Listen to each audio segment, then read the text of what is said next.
Greetings everyone, I'm Kate Allen here. I want to welcome you back to my series on the creative process through the lens of the Tarot Suit of Cups.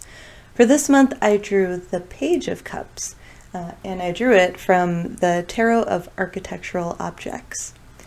In this deck, the Page of Cups is represented by a stone fountain, and the backdrop for the stone fountain has a fish that's out of water, and from its mouth is pouring a stream that goes into the pool below it. Now, one way to read tarot is through its traditional meanings, and another way is to read it according just to the image that's presented. And sometimes those two meanings end up being a little different depending on who's doing the reading. So today I'm going to focus on the second kind of reading. I'm going to focus on reading just the image in order to shed some light on the creative process. So in this card, the fish is out of water. It's above the water. And it is also a giver of water. The fish is also hardened. It's made of stone. Now, if this fish were something you might find in a fantasy novel, let's say, you might imagine that this fish did something terrible in order to merit this kind of terrible fate of being not only out of water, but constantly giving water. The thing that struck me right away when I saw this card is that relentless giving is neither sustainable nor life-giving. What is true of an actual fish? A fish, in order to live, needs to be enveloped by water most of the time. I would argue that the same is true for creatives.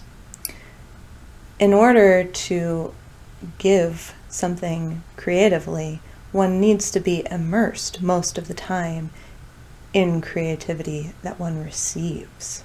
Which means that if you want to build a strong habit of creative output, you need to build an equally strong or stronger habit of creative input. So, for example, for the last 2 years I've been working really hard on writing a trilogy, and this has required enormous output.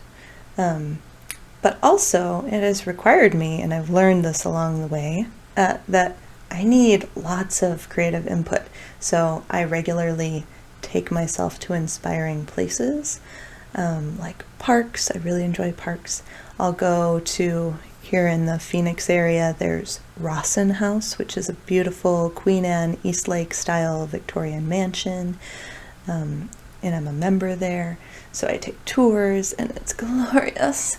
And there's another Victorian house in my town called Peterson House, and they offer tours sometimes, and I love to go there.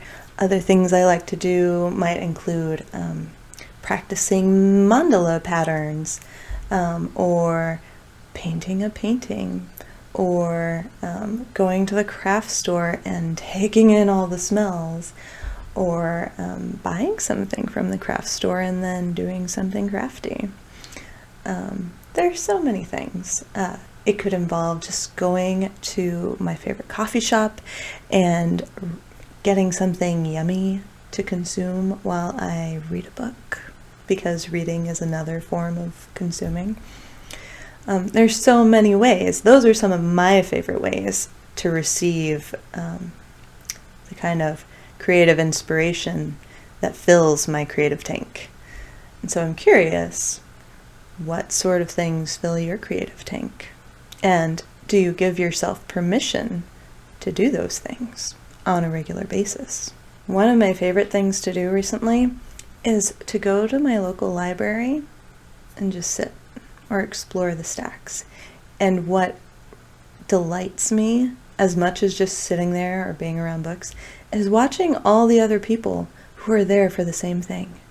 They're just chilling, enjoying the library, enjoying some quiet, and free access to a multitude of books. I mean, where else in our lives do we get to enjoy something like that for free in a really calm, chill place. Libraries are amazing.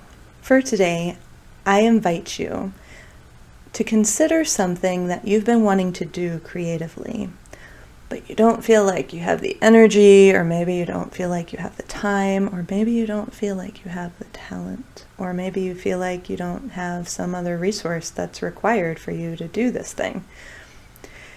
And I want you to make a list of 5 things you could do today to fill your creative tank. 5 things that you just really enjoy.